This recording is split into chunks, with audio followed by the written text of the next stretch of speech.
Man, we got a very interesting episode today. Do you guys remember that TV show from the late 80s, Unsolved Mysteries? Yeah, well, today is a rock and roll Unsolved Mysteries episode here.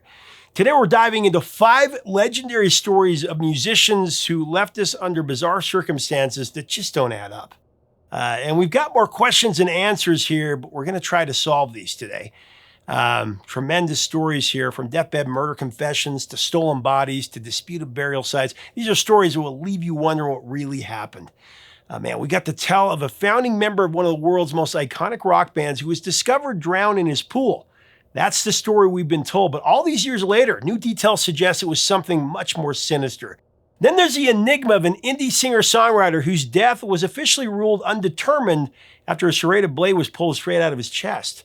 Fans and investigators have been split over whether he took his own life or if it was foul play. And don't forget the bassist turned rocket scientist who claimed to unlock the secrets of the universe before making a chilling 911 call and vanishing off the face of the earth. Let's get into it. Hey, music junkies, it's time for a true crime Professor of Rock episode.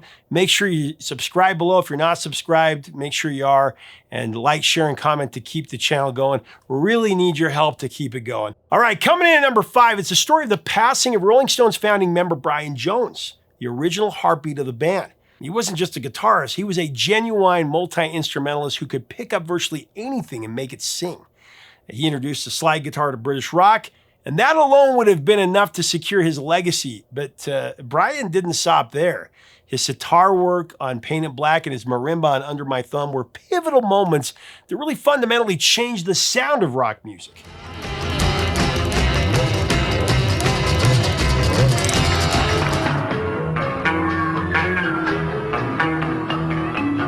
Jones was also the creative driving force behind some of the Stones' most adventurous albums, Aftermath and Their Satanic Majesty's Request, bold, experimental records that, along with the Beatles, pushed rock into uncharted territory. And his contributions on Beggar's Banquet and tracks like Ruby Tuesday have made him one of the most important musicians of his generation. Please allow me to introduce myself.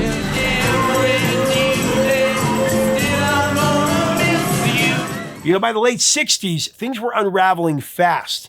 His relationship with Mick Jagger and Keith Richards had soured. Drug arrests, personal chaos, and mounting tension within the band took a serious toll. In June of 1969, Brian Jones left the group that he founded. He was replaced by Mick Taylor. Now, Brian, for his part, told his friends he was ready for a fresh start, and he seemed to have reasons to look forward. But he would never get the chance. On the night of July 3rd, 1969, Brian Jones had drowned in the swimming pool at Cotchford Farm, his country estate in East Sussex. Brian was only 27 years old, an early casualty of the so-called 27 Club, along with Jimi Hendrix, Janis Joplin, and Jim Morrison. All died at 27 with the span of exactly 2 years, with Jones and Morrison bookending that span on July 3rd, 1969 and July 3rd, 1971. Now, the official ruling for Brian Jones's demise came back as death by misadventure. Same thing cited for Bon Scott of AC/DC. Brian's history of asthma and substance use cited were contributing factors. Case closed, right? Well, maybe not. Here's where things get really murky. Living on the property at the time was Frank Thorogood, a builder overseeing renovations at the farm. Now, according to official police records, Frank was among 3 people present at the house that night. Brian's girlfriend Anna Woolen and Janet Lawson were the others. But neighbors and responding officers later suggested the real number was closer to a dozen people, including what some described as high-level fixers who swept the scene clean of drug paraphernalia before an ambulance was called even. But it gets worse. As Brian Jones's body was being removed from the property, a massive bonfire was apparently lit in the yard. His personal belongings were burned. His prized instruments, they vanished. And a collection of unreleased demo tapes disappeared without a trace as well. Janet Lawson, who discovered Brian's body, recalled that Thorogood was in an alarming state. Agitated, shaking, a man not acting like someone who had simply witnessed a tragic accident. Now fast forward to 1993, and Frank Thorogood, he dropped a bombshell. On his deathbed, Frank allegedly confessed to Tom Keelock, who was a longtime Stones associate, that he was the one responsible for Brian's death. Keelock later recounted Thorogood's words. He said, "It was me that did Brian. I just finally snapped." Frank reportedly claimed that he and Brian had argued over money and he had held Jones's head underwater until he gave up the ghost. Anna Woolen has said that she believes Thorogood was responsible as well. Not only that, but that the Rolling Stones' management knew more than they ever let on. Now, no charges were ever filed. No one was ever held accountable. The official story says that Brian Jones drowned. But the unofficial story, the one built from eyewitness accounts and deathbed confessions and a very suspicious bonfire, tell a story something a lot darker. The truth may have gone up in flames that night with all the belongings. Man, it's crazy.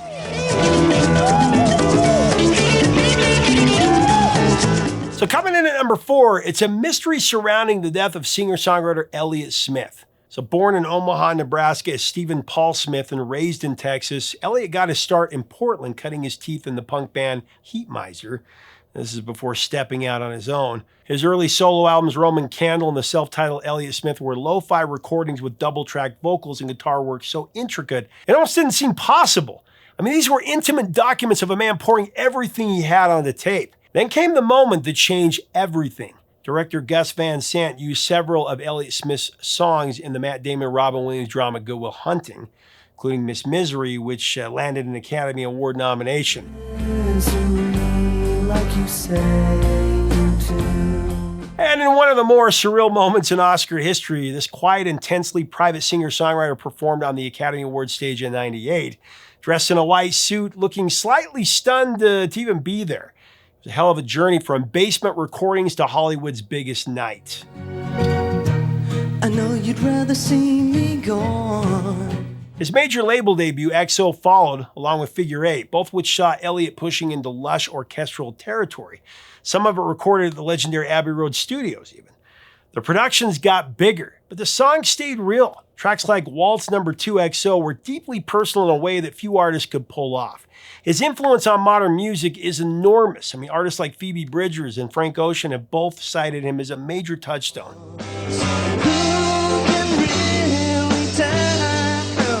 But sadly, on October 21st, 2003, Elliott Smith died at his home in Los Angeles.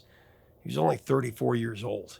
And the circumstances surrounding his death, they've never sat right with a lot of people. The Los Angeles County coroner officially ruled the cause of death as undetermined. A lot of people don't realize that, undetermined. Elliott died from 2 wounds to the chest, presumably self-inflicted. But right away, the forensic picture raised serious questions. I mean, most cases like this one, there are almost always what investigators call hesitation marks. These are shallow, tentative cuts that indicate the person worked up to the act. Elliott had none of those. What he did have were cuts on his hands and arms that to some investigators looked like defensive wounds, the kind you get when you're trying to protect yourself. He was wounded with a sharp object twice. And this is through his clothing. That's an extremely unusual detail for a self-inflicted wound. His girlfriend at the time, Jennifer Chiba, she told investigators that she locked herself in the bathroom because they had an argument. When she came out, she said she found Elliott with a weapon. I can't say what it is on here. It was inside of him, and she pulled it out. That single act destroyed the possibility of recovering clean fingerprints from the blade, and it caused immediate internal collapse. Now, Chiba later refused to speak further with detectives, something that the coroner's report specifically flagged as a big point of concern. But no charges were ever filed, and the case was never officially closed as a homicide, and the coroner's undetermined ruling remains in place to this day. A rare designation that essentially says the evidence doesn't clearly tell us what exactly happened. What we do know is that Elliott Smith left behind a catalog of music that continues to move people deeply more than 2 decades after he's left us, and his music truly endures. But man, it's crazy.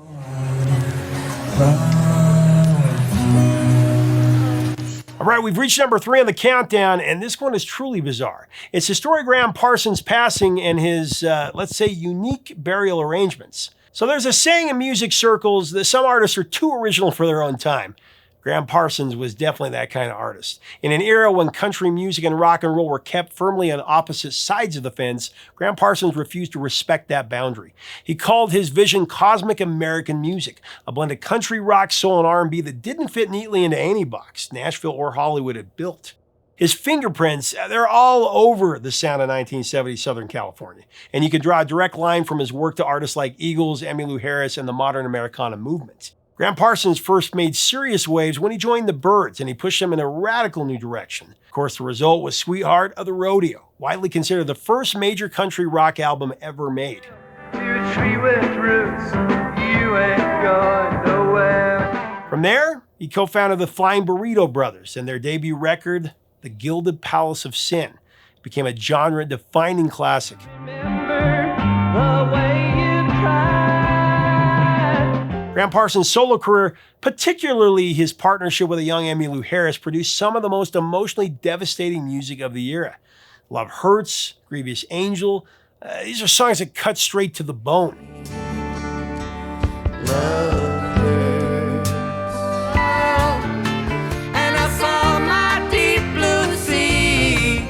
But by the fall of 1973, Graham Parsons was gone. Parsons died in room 8 of the Joshua Tree Inn in California following a massive overdose of morphine and alcohol. This is after a period of sobriety. He traveled to the desert to celebrate a completed tour and the finishing of his album, Grievous Angel. But his body could not handle the high levels of toxicity. Despite attempts by his girlfriend and others to revive him, Graham Parsons was declared dead on arrival at High Desert Memorial Hospital. He was only 26 years of age. But you know what happened next is one hell of a strange story. Earlier that year, Graham Parsons had attended the funeral of his friend and fellow musician Clarence White of the Byrds. The service was a traditional, formal affair, and Graham reportedly hated it. Sitting with his road manager, Phil Kaufman, afterward, Parsons made him swear to something. If he ever passed away, Kaufman was to take his body out to the California desert, specifically Joshua Tree, and set it free. So after Parsons died, his body was quickly prepared for transport to Louisiana, where his stepfather planned to bury him in New Orleans. But Kaufman, he wasn't about to forget that promise that he'd made. So he actually hatched a plan. Kaufman drove to LA International Airport, where Parsons' coffin was awaiting flight. And impersonating a mortician, he signed for the body using the name Jeremy Nobody, and he talked a local police officer into helping him load the heavy casket into this old beat-up Cadillac hearse. With an assistant named Michael Martin riding along, Kaufman drove the hearse out to a remote spot of Joshua Tree. There, the two men poured 5 gallons of gasoline into the open coffin, and they lit it up. The fireball was visible to campers from a considerable distance, but it didn't finish the job. Authorities would find roughly 35 pounds of partially burned remains in a green body bag. But because there was no law in 1973 against stealing a corpse, Kaufman was charged only with stealing the casket. He was fined like $300. Meanwhile, what remained of Parsons' remains were shipped back to New Orleans anyway, and they were buried in the very grave he tried to avoid. Phil Kaufman, for his part, has never apologized. I mean, in his telling, he was just honoring his friend's wishes, setting his spirit free in the desert landscape that Parsons loved the most.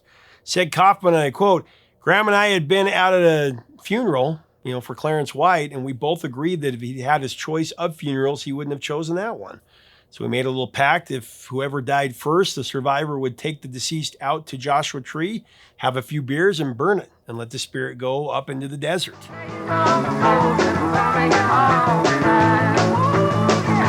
All right, coming in at number 2, we're talking about one of the greatest voices rock music has ever produced, and one of its most heartbreaking losses for sure, the Emerald City's own Chris Cornell. Chris's story begins in Seattle in 1984 when a young and possibly talented vocalist co-founded a band called Soundgarden.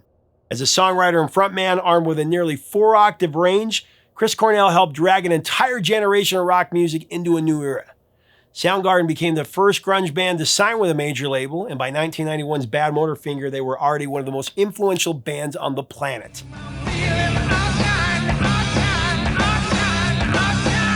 Chris Cornell also carved out time to create something deeply personal. After losing his close friend and fellow Seattle frontman Andrew Wood, Chris channeled his grief into Temple of the Dog, a one-off tribute record that became one of the most beloved albums of the decade. Hunger Strike alone, it's an all-timer.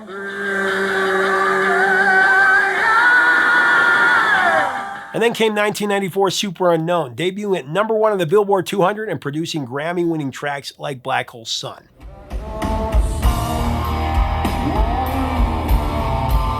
But despite all that momentum, internal tensions pulled Soundgarden apart, and the band dissolved in 97, and one more album, 1996 is down on the upside. But Cornell, he didn't slow down. His 1999 solo debut, Euphoria Morning, that featured Can't Change Me. In 2001, he joined forces with the former members of Rage Against the Machine to form Audioslave. The supergroup delivered massive hits like Be Yourself and Like a Stone.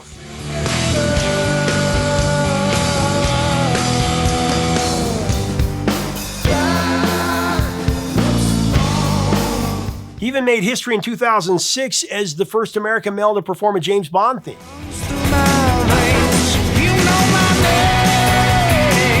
As final years, that saw Soundgarden reunite alongside a thriving acoustic solo career. His last studio album, Higher Truth, arrived in 2015.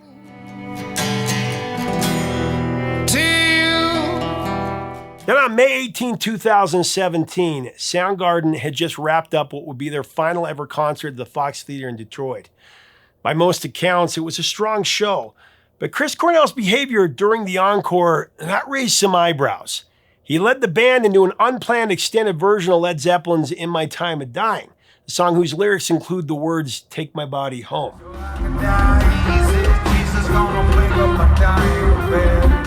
After the show, Chris Cornell, he returned to his room at the MGM Grand Detroit, and his wife Vicky called from LA.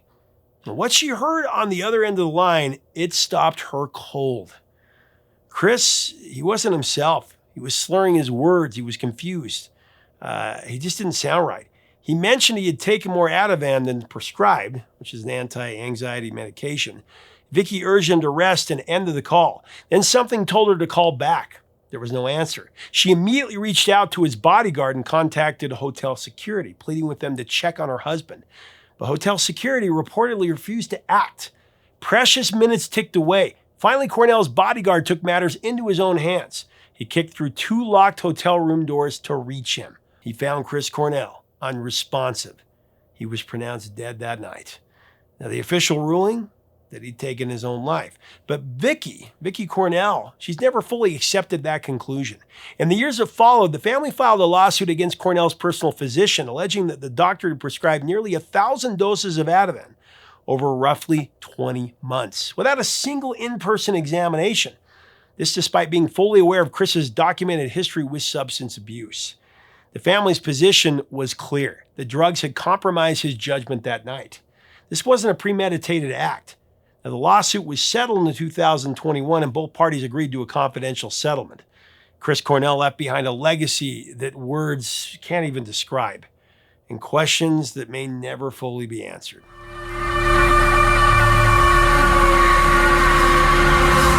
All right, before we get to our final story, I wanted to mention the disappearance of ex-Iron Butterfly member Phillip Taylor Kramer. This is a crazy story. Kramer joined the reformed lineup of Iron Butterfly in 1974, stepping in as bassist and contributing to the albums Scorching Beauty and Sun and Steel.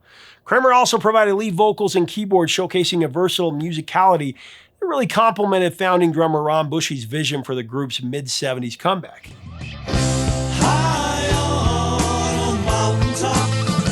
Now, Kramer remained a central figure in the band's orbit until 1980. Performing in subsequent groups like Magic and Gold alongside Bushy before pivoting to his groundbreaking career in Aerosmith and computer engineering. In fact, Kramer was literally a rocket scientist and landed work on classified defense projects, including the MX missile guidance system. Now, by 1990, he had co-founded a tech company called Total Multimedia, Inc., alongside Randy Jackson, Michael Jackson's brother.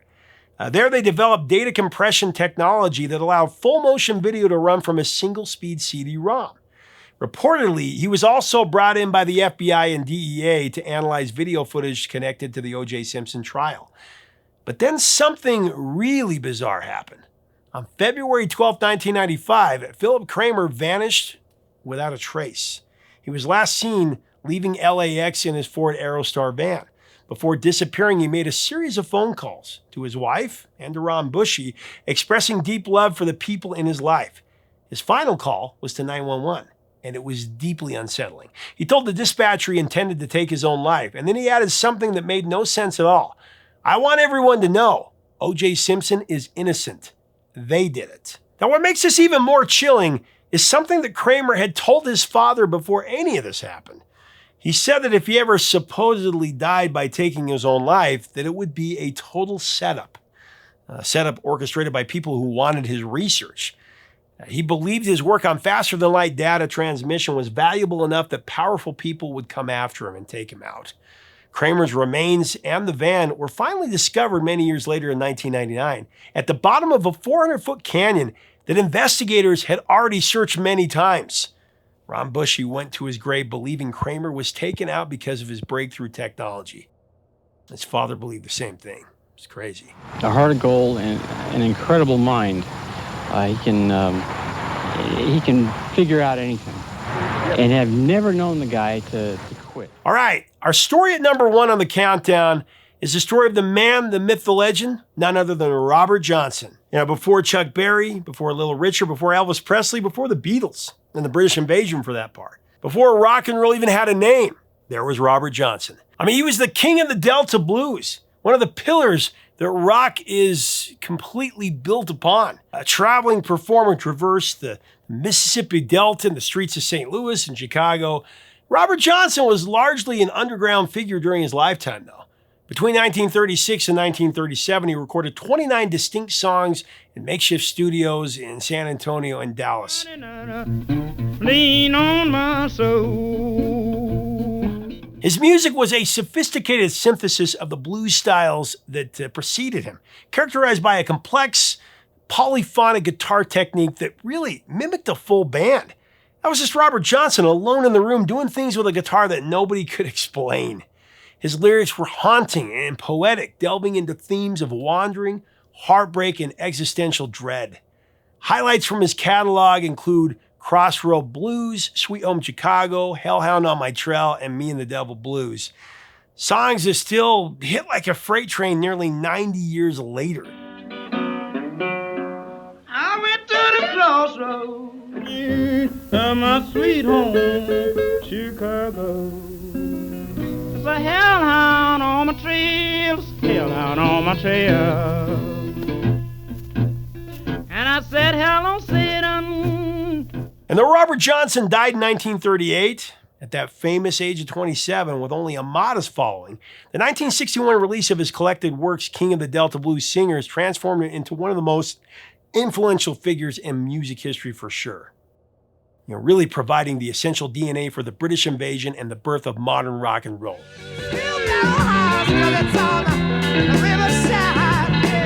But here's the thing about Robert Johnson. Almost nothing about his life is well documented. And so all this folklore has grown up around his life. The legend of Robert Johnson at the Crossroads, that's one of the most enduring myths in music history, serving as a supernatural origin story for the man who arguably defined the blues. Now, according to the lore, we talked about it once before, Robert Johnson was just a mediocre guitarist who disappeared for a brief period, only to return with a haunting mystery of the instrument that defied explanation. The story goes that he walked into the intersection of highways 61 and 49 in Clarksdale, Mississippi. At the stroke of midnight, there he met a large figure, a dark figure, often identified as the devil. He took Johnson's guitar, tuned it, and he handed it back, sealing a bargain. Extraordinary musical genius in exchange for his very soul. Go back to the summer of 1938. Robert Johnson was playing a juke joint near Greenwood, Mississippi, one of the hundreds of small venues he performed at throughout his short career. He was at the peak of his powers, mind you. In fact, a New York talent scout named John Hammond was actively trying to track Robert Johnson down to invite him to perform at a big gig, a high-profile Carnegie Hall concert. Could have been a massive moment, kind of exposure that could have changed everything for him. But Robert Johnson never made it to Carnegie Hall. On that night near Greenwood, fellow bluesman Sonny Boy Williamson was at the same juke joint and noticed something that set off alarm bells.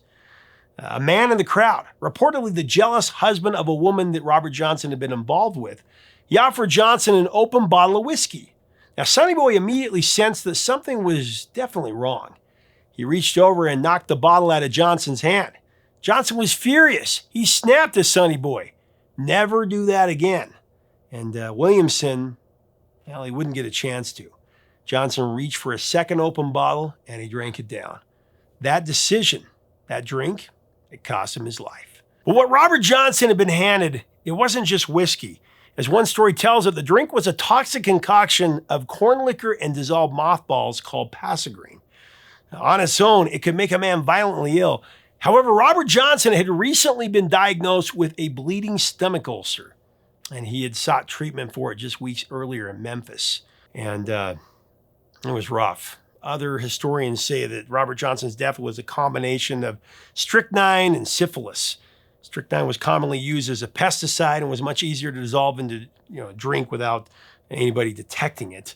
And if Robert Johnson had late-stage syphilis, his system would have been weakened significantly, so there's that. If he was given poison whiskey, his body wouldn't have been able to fight it off. But either way, Robert Johnson drank something that was trying to lead him to his death. A poisonous combination that proved fatal. Now, Robert didn't pass away quickly. It would be 3 agonizing days before he gave up the ghost. And then, if the story couldn't get any stranger, Robert was buried in an unmarked grave. No headstone, no ceremony, just gone. John Hammond arrived to find his concert guest was already deceased. The death certificate wouldn't be unearthed by researchers until decades later in the 70s.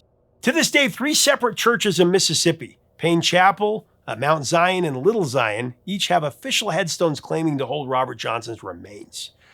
But you know what? Nobody knows for certain which one, if any of them, are correct.